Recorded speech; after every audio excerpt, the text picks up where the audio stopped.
Deus? Amém.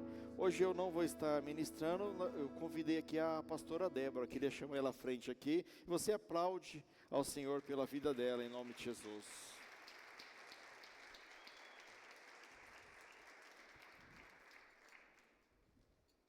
Louvado seja Deus. Preferia esse aqui, pastor? Então tá bom.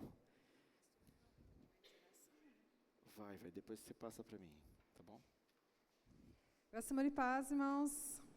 Boa noite, tudo bem com vocês? Irmãos, eu agradeço ao pastor Rafa, a irmã Maria Vilela pela confiança. E nós vamos agora falar um pouquinho da palavra do Senhor. Abra sua Bíblia em Mateus capítulo 7, a partir do verso 24.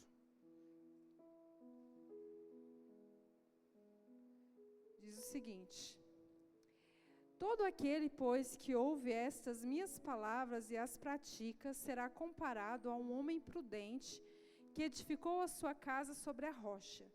E caiu a chuva, transbordaram os rios, sopraram os ventos e deram com ímpeto contra aquela casa, que não caiu, porque fora edificada sobre a rocha.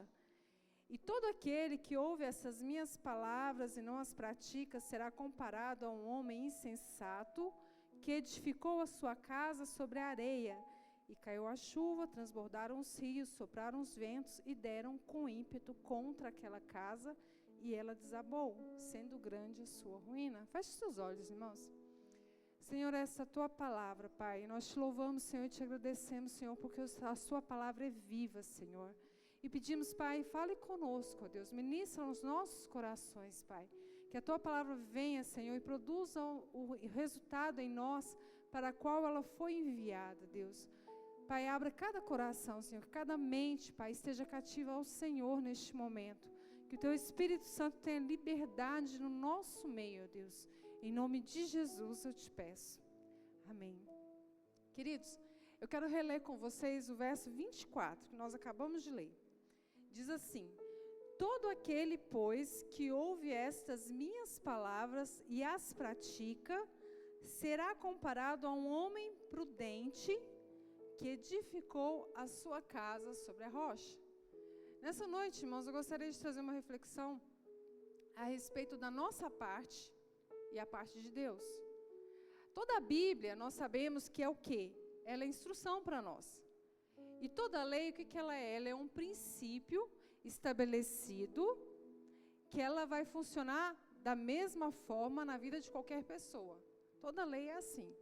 Então, a lei, ela funciona para o pobre, para o rico, para a casa do ímpio, a casa do justo, para quem crê nela, para quem obedece, para quem acredita e para quem não acredita também. A lei, ela sempre vai funcionar. Independente se a pessoa acredita ou não, se ela obedece ou não, a lei ela tá para ser cumprida. Como um princípio, por exemplo, para ficar mais claro, para a gente entender, o princípio da semeadura e da ceifa. O princípio da semeadura e da ceifa é como uma lei. Se você planta, você colhe. Então, se você planta alface, você vai colher alface. Se você plantar alface, você não vai colher couve, não vai colher tomate, você vai colher o que você plantou. É um princípio, é uma lei. Assim como o princípio, a lei da gravidade. O que a lei da gravidade nos diz? Que a tendência das coisas é cair. Você fala assim, não, vou me jogar daqui, eu vou flutuar. Você deixando de acreditar na lei da gravidade, ela vai deixar de existir? Vai deixar de ser cumprida? Não. Então, é uma lei, ela existe e ela acontece na vida de todas as pessoas. Então, dando essa introdução, a lei é para aquele que crê e para aquele que não crê, funciona na vida de todas as pessoas. Assim é a palavra de Deus. Por quê, queridos? O princípio ou o mandamento de Deus é como uma lei. Por quê? Deus, ele deixou escrito na palavra dele, isso que nós acabamos de ler, como toda a Bíblia. Então, para aqueles que praticam e obedecem, vai funcionar. Aquele que crê na palavra de Deus, aquele que lê e aquele que pratica, e essa é a chave desse texto que nós acabamos de ler, está aqui, o princípio. Todo aquele que ouve essas minhas palavras e as pratica, todo aquele que lê, todo aquele que crê e pratica o que está escrito aqui, o que acontece? Edificou a sua casa sobre a rocha. Então tem base, tem estrutura, tem estabilidade, é forte. Então Jesus, ele nos ensina o segredo para quê? Uma vida forte, uma vida de sucesso em todas as áreas da nossa vida. Isso se aplica para tudo na nossa vida. Edificou sua casa. Sua casa fala de habitação, de segurança. Então, queridos, nós temos o quê? Que ouvir e praticar. Nós temos que ouvir e praticar. Todos nós que estamos aqui, toda vez que nós vamos para a igreja, que nós ouvimos uma palavra, seja ela ministrada por quem for, seja pelo pastor, pela pastora, um ministro, um diácono, um jovem, toda a palavra que nós ouvimos na casa do Senhor, ela vai gerar em nós alguma coisa. Ela vai gerar em nós um desejo de mudança, de transformação, para corrigir algo na nossa vida. Se só não vai mudar, se só não vai sair do culto após uma ministração diferente, se você não ouviu a palavra. Se você foi beber água, se você foi no banheiro, se você foi conversar lá fora, se você ficou passeando na igreja, aí você não vai mudar. Mas sempre, sempre e sempre que você vem para o culto, que você ouve a palavra de Deus vai te constranger a mudar algo na tua vida. Sempre. Você vai sentir mais necessidade de orar, você vai sentir necessidade de confessar um pecado diante de Deus, de pedir perdão para o irmão, de parar de murmurar, de parar de pensar ou reclamar em pensamento. Algo vai gerar de mudança na nossa vida, sempre. Isso é fato. Então, toda vez que a palavra ela vem para nos corrigir, para nos instruir. Mas qual que é essa condição para essa mudança na nossa vida? A palavra vem, ela nos confronta, nos chama para correção, nos chama para mudança. Qual que é a condição para essa mudança acontecer na nossa vida? A prática, que é o que Jesus ensina. Todo aquele que ouve as minhas palavras e as pratica. Então, se você não põe em prática o que você ouviu, o que você foi ministrado, não acontece mágica. Não, nós temos que fazer a nossa parte. Por quê? Existe a parte de Deus e existe a nossa parte. Queridos, Deus, ele não vai fazer a nossa parte. Ele não vai fazer a minha parte, ele não vai fazer a sua parte. Porque a parte dele ele já fez. E qual que é a parte dele? Ele vai prometer nos abençoar. É um princípio, está aqui na Bíblia. A Bíblia, ela tem promessas de capa a capa. Tem instrução. Ele vai cumprir a parte dele, por quê? Porque Deus ele é fiel à sua palavra. Ele vela pela sua palavra. Só que a nossa parte, ele não vai fazer. A nossa parte é responsabilidade minha e sua. É nossa responsabilidade. Então, vejamos na Bíblia, por exemplo, em Josué. Lá no capítulo 8 de Josué, nós vemos a seguinte situação. O povo de Israel tinha acabado de ser derrotado na batalha contra a cidade de Ai. E eles estavam desanimados, estavam frustrados. E Josué, ele se vê numa situação difícil. E ele pergunta para o Senhor, eu volto para a batalha, eu tento novamente conquistar essa cidade? E qual que foi a palavra que Deus deu para Josué? Volta, que você vai ter a vitória. Aí no capítulo 8 todo de Josué, nós aprendemos o quê? Que Josué, ele teve uma estratégia de guerra. Ele levantou os homens, ele mandou mais de 30 mil homens, preparou aqueles homens, levantou eles cedo, de madrugada, deu instrução para eles fazerem emboscadas, preparou todo o exército dele, como que seria ali a conquista daquela cidade. E Deus deu a vitória. Deus falou, vá, que vocês terão vitória. Só que quem que pegou em armas para lutar contra o povo de Ai? Foi o povo de Israel. Deus garantiu a vitória, mas quem que teve que ter a estratégia de guerra, quem que teve que lutar? Foi o povo de Israel, o exército de Israel que teve que pegar em armas e lutar. Assim é na nossa vida, irmãos. A Bíblia toda tem exemplos assim. Deus, ele vai dar instrução, ele vai nos mostrar como nós temos que fazer, mas quem que vai ter que fazer é nós. Deus, ele não vai fazer a minha parte, Deus não vai fazer a nossa parte. Ele vai nos dar a direção. Isso também é na nossa vida cristã, tanto no natural como no espiritual. Se Deus nos deixou palavras, promessas, leis, instruções, nós temos que praticar a palavra dele. E aqui eu gostaria de citar alguns exemplos que a Bíblia nos traz. Por exemplo, o exemplo da oração. O que a Bíblia nos diz? Nós temos que orar sem cessar. E lá em Mateus capítulo 6, verso 6, o que a Bíblia nos diz? Você, quando orar, vai para o teu quarto, fecha a porta e ore ao seu pai que está em secreto. E o seu pai que te vê em secreto lhe dará recompensa. Efésios 6,18 também nos diz: orem no Espírito em todas as ocasiões, com toda oração e súplica. Tendo isso em mente, estejam atentos e perseverem na oração por todos os santos. Mas muitas vezes o que nós queremos fazer? Nós queremos terceirizar a oração. Né? A gente quer que o pastor ore por nós, que os irmãos da intercessão paguem o preço da oração por nós. Nós queremos que o outro carregue a nossa cruz, mas nós não queremos orar. Essa é a nossa parte. Deus, ele se comprometeu conosco, ele fala que ele vai nos ouvir, que ele vai atender as nossas orações quando nós orarmos. Mas Deus, ele deixou a instrução para quê? Cada um tem que ter o seu momento de oração com ele.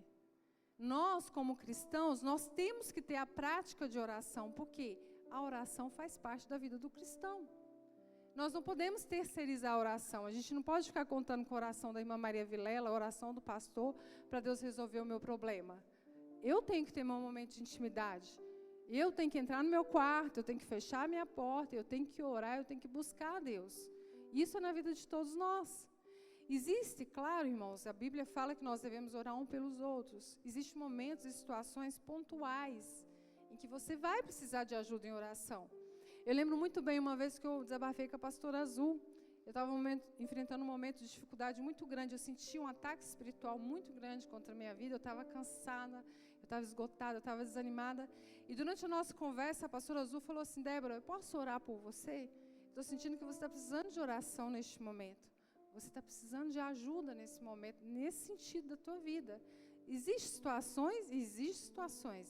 Eu não posso depender da oração do irmão. Eu tenho que ter meu momento de oração com Deus. Então, assim como oração, que é a minha responsabilidade de orar, eu tenho que ter esse relacionamento com Deus, a Bíblia também nos dá exemplos de jejum. Por exemplo, lá em Mateus capítulo 6, versos 17 e 18, Jesus nos diz: porém, tu, quando jejuares, unge a cabeça e lava o rosto, para não pareceres aos homens que jejuam, mas sim ao teu Pai que está em oculto. E teu Pai, que vê o que está em oculto, te recompensará. E quando a gente lê esse texto, a gente fala: quando jejuares. Então, jejum, Deus já espera que a gente jejue. Não é não se jejuares, não, quando jejuares. A Bíblia fala como nós devemos nos portar, como nós devemos fazer. Jejum também faz parte da prática na vida do cristão. Nós temos que jejuar. Ler a Bíblia. Como que eu vou saber as promessas de Deus se eu não conhecer ela? Eu tenho que me alimentar. É diariamente. Tenho que perdoar. Faz parte da vida do cristão.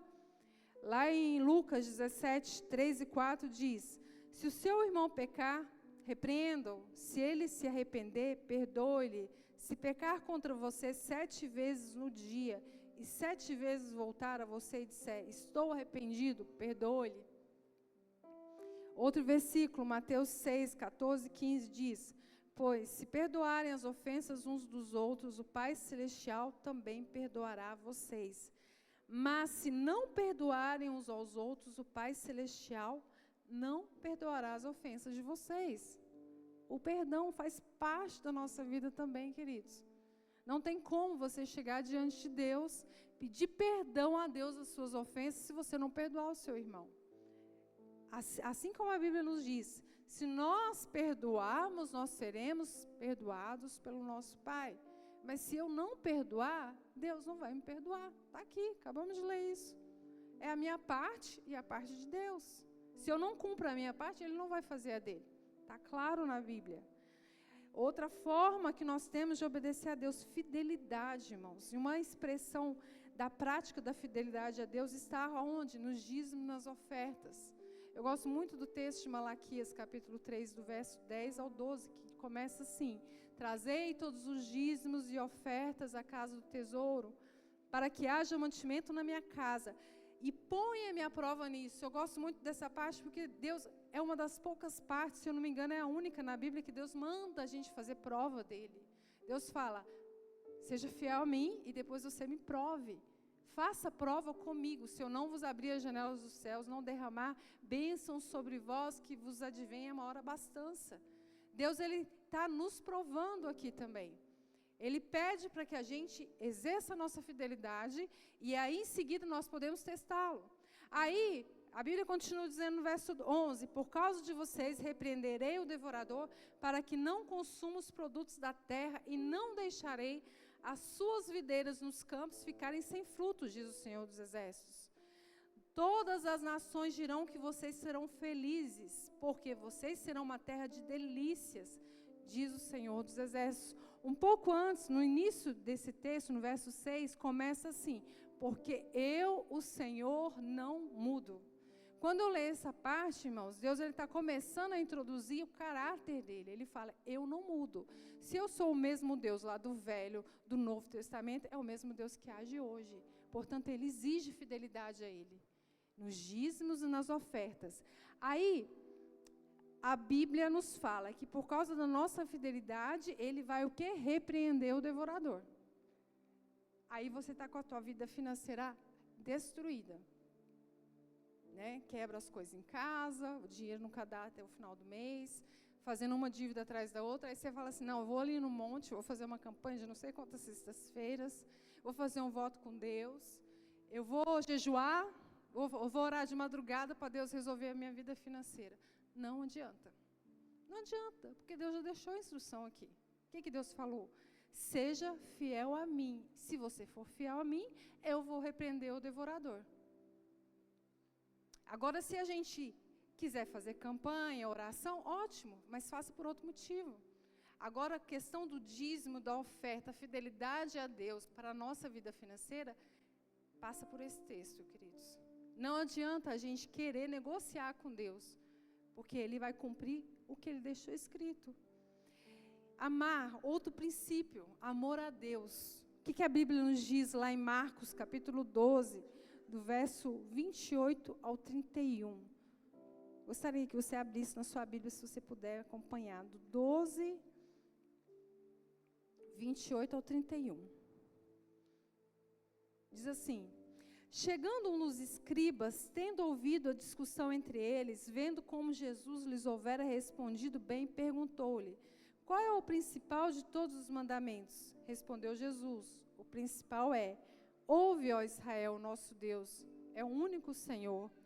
Amarás, pois, o Senhor, teu Deus, de todo o teu coração, de toda a tua alma, de todo o teu entendimento e de toda a tua força. O segundo é: amarás o teu próximo como a ti mesmo. Não há outro mandamento maior do que estes. Disse-lhe o escriba: muito bem, mestre, e com verdade disseste que ele é o único e não há outro senão Ele. E que amar a Deus de todo o coração, de todo o entendimento, de toda a força, e amar ao próximo como a si mesmo, excede a todos os holocaustos e sacrifícios. Até aqui. Queridos, Deus, Ele espera de nós o quê? Ele quer um amor por inteiro. Deus, Ele não vai querer a gente pela metade. Ele quer a gente 100%. Ele não vai querer o que nos sobra. O que nos sobra do nosso tempo, do nosso talento, da nossa juventude. Ele tem tudo, Ele não precisa disso. Só Deus, Ele quer um amor integral. Por exemplo, você me diz assim: Débora, mas o meu tempo é todo comprometido. Eu trabalho, eu acordo muito cedo, eu trabalho o dia todo, eu cuido da minha casa, eu tenho 1000 afazeres no dia. Concordo, todos nós temos. Eu tenho, o pastor Rafa tem. Né? É difícil para ele estar aqui na sexta, ele trabalhou o dia todo, ele preparou a palavra, todos nós temos nas nossas lutas. Mas e as primícias do seu tempo? E as primícias, os primeiros momentos do seu dia, quando você amanhece, o que você faz quando você acorda, desperta da tua cama? Você pelo menos pensa em Deus? Agradece a Ele por estar vivo mais um dia? Pelo menos eleva o teu pensamento a Deus. Como é que está o nosso relacionamento com Deus? Nós temos, honestamente, queridos, nós temos que pensar nisso. O que eu tenho feito? Como eu tenho amado a Deus? Esse texto que nós lemos, a instrução que Jesus deu foi: amar o Senhor teu Deus de todo o teu coração, de toda a tua alma, de todo o entendimento e de toda a tua força.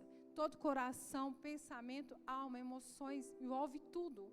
Deus nos quer por inteiro. Ele quer o quê? Nosso corpo, nossa alma, nossos pensamentos, nossas emoções, nossos sentimentos têm que ser rendidos a Ele. E Jesus também nos diz, lá em João 14, 21, eu gosto muito desse texto: aquele que tem os meus mandamentos e os guarda, este é o que me ama. E aquele que me ama será amado por meu Pai, e eu também o amarei e me manifestarei a Ele. Então, quem tem realmente os mandamentos de Jesus e guarda Ele, é esse que ama Ele de verdade. É isso que nós estamos falando. Se você escuta a palavra de Deus e você pratica, você ama Ele. Uma das melhores formas de você expressar o seu amor por Ele, praticar os seus ensinamentos. A Bíblia acaba de nos dizer: aquele que tem os meus mandamentos e os guarda, este é o que me ama. E aquele que me ama será amado por meu Pai, e eu também o amarei e me manifestarei a Ele. Aí, queridos, eu acho engraçado, porque a gente vai em muitos lugares de pessoas que nem se dizem cristãos. No comércio, eu vejo muito isso em comércio, está lá a Bíblia aberta no Salmo 91, como se fosse um amuleto, né? Como se a Bíblia aberta lá fosse proteger o local, fosse abençoar a pessoa, abençoar a casa, abençoar o comércio. Mas se a gente está com a Bíblia aberta, mas a gente não lê e não pratica, é só mais um livro. Não resolve nada, não vai fazer diferença naquele local, na vida de ninguém. Por quê? A palavra de Deus, ela é o quê? Ela é viva, ela muda, ela transforma, mas se nós praticarmos o que está lá, se nós não praticarmos, não faz diferença, é como mais qualquer outro livro. Tem pessoas, queridos, que lê a Bíblia só para poder criticar, mas não deixa ela mudar, só para poder ficar apontando e comparando com outros livros. Então, o que vai fazer a diferença na nossa vida é a prática, porque ela é poderosa. Se você deixar ela entrar na sua mente, mudar teu coração, aí vai mudar realmente. Lá no capítulo dos Salmos 91, eu acho interessante os últimos versículos, que diz assim, ó, o 14 ao 16. Porque a mim se apegou com amor, eu o livrarei, pô-lo-ei a salvo, porque conhece o meu nome. Aquele que conhece o nome de Deus é o quê? É íntimo dele. Aí ele vai abençoar. Ele me invocará e eu lhe responderei. Na sua angústia eu estarei com ele, livrá-lo-ei e o glorificarei, saciá-lo-ei com longevidade e lhe mostrarei a minha salvação. Então, tudo aquilo que vem antes. Aquele que habita no esconderijo do Altíssimo, a sombra do Onipotente descansará. À direita do Senhor, Ele é o meu Deus, a minha força, o meu baluarte. 1000 cairão ao teu lado, 10.000 à tua direita, tu não será atingido. Somente com os teus olhos olharás e verás a recompensa. E tudo aquilo vai se cumprir, por quê? Você se apegou a Deus com amor. Aí Ele vai te livrar, porque Ele conhece a Deus, Ele é íntimo de Deus. Então Deus tem compromisso com aqueles que têm compromisso com Ele. É isso que a Bíblia está nos dizendo. Então, todos são princípios que, se nós praticarmos, fizermos a nossa parte, Ele vai cumprir a dele, como Ele prometeu. E o mesmo, queridos, aí eu vou dar uma puxadinha de orelha nossa, se aplica para todas as áreas da nossa vida, queridos. A gente está falando aqui do espiritual, da Bíblia, das instruções que estão na palavra de Deus, mas também se aplica na nossa vida natural. Por que que Deus ele tem que fazer milagre na minha vida se eu não faço a minha parte? Né? Por exemplo, a nossa saúde. Nós estamos aí, né? Todo mundo come o que gosta, come o que quer, não faz nenhuma atividade física, não faz sua parte, fica se entupindo aí de alimentos altamente processados que todo mundo já viu no YouTube, já viu no videozinho lá das redes sociais, nos reels do Instagram, do TikTok, lá do Facebook da vida, que faz mal, continua comendo. Continua, toda vez que você tem uma oportunidade de subir ou descer um lance de escada, você vai de elevador. Aí toda vez que você tem a oportunidade de dar uma caminhadinha, o que você faz? Você vai de carro. Você está fazendo o quê?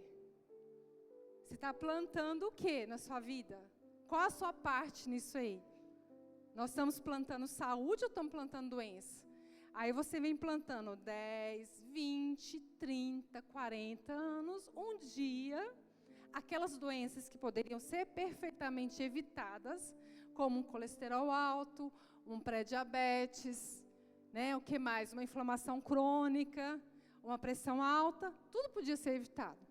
Mas aí a gente começa a orar, esse Senhor me cura. Mas peraí, o que você fez durante 20, 30 anos da sua vida? Não, tá certo. É só consequência do que você plantou. Não é plantio e colheita? Agora, se você planta saúde, o que você vai colher? Saúde. Agora, se você planta doenças pelas suas escolhas da vida toda, o que vai acontecer? Vai colher doença, queridos. Agora, a gente pode envelhecer. Todos nós estamos no caminho do envelhecimento aqui. Mas é minha decisão e sua decisão envelhecer com saúde ou não.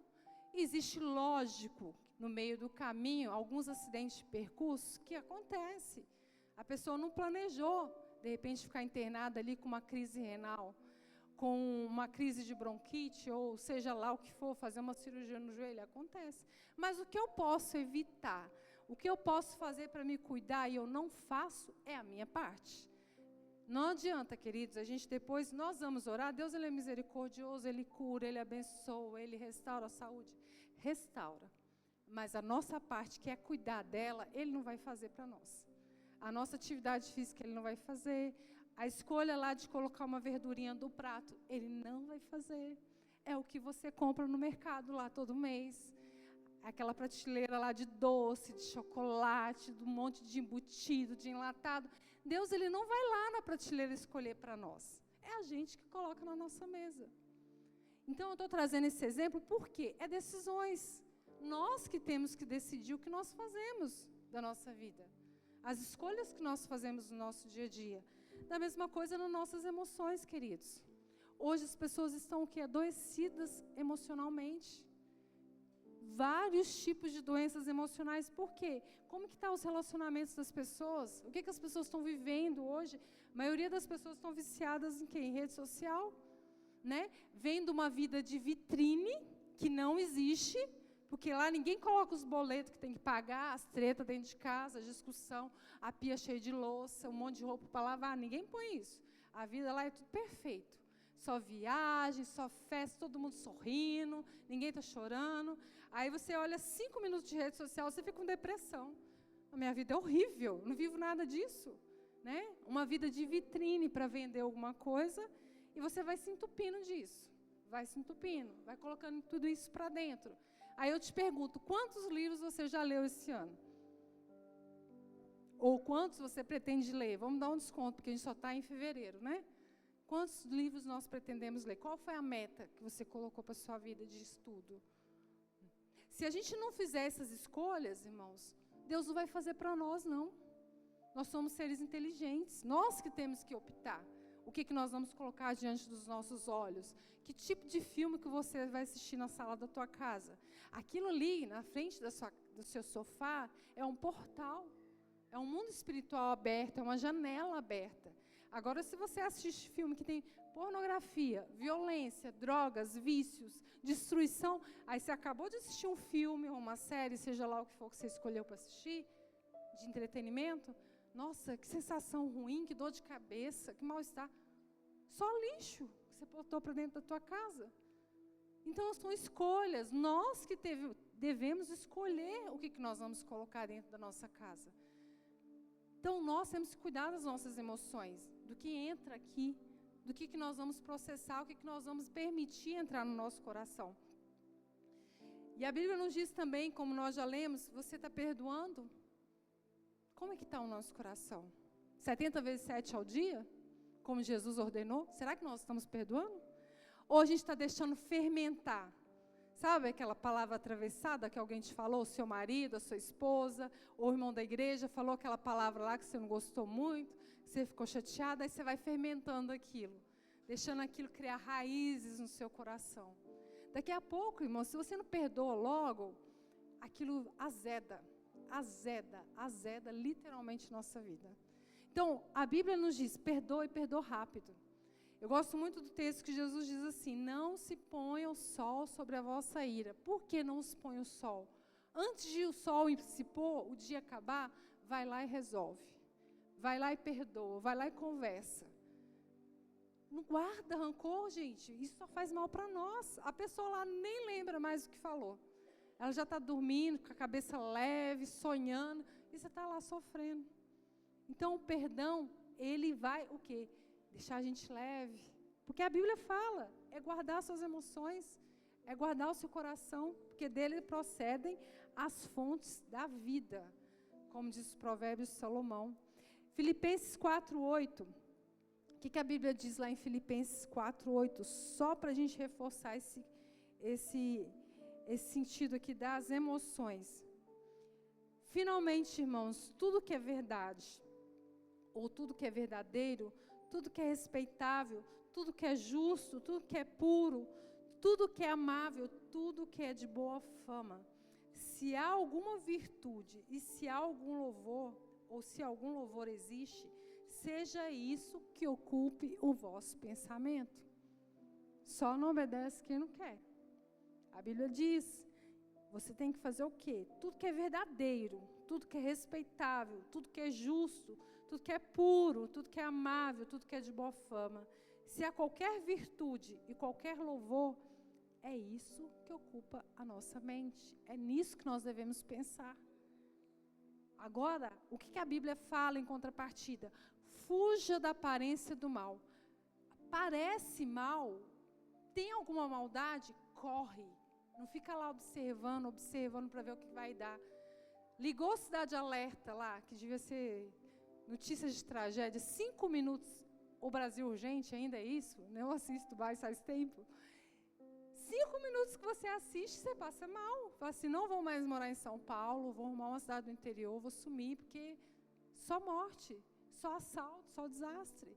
Para que eu vou ocupar meu pensamento com esse tipo de notícia? Então, nós que temos que escolher, irmãos, as nossas escolhas vão fortalecer as bases da nossa vida. É o que Jesus diz.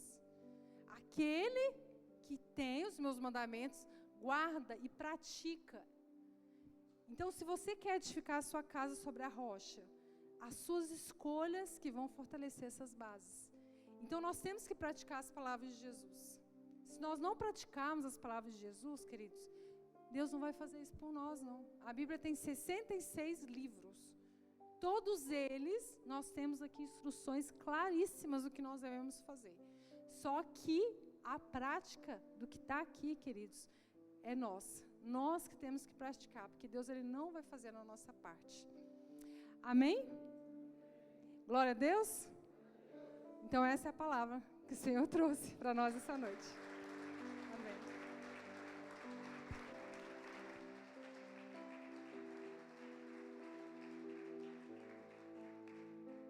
Glória a Deus, louvado seja o nome do Senhor.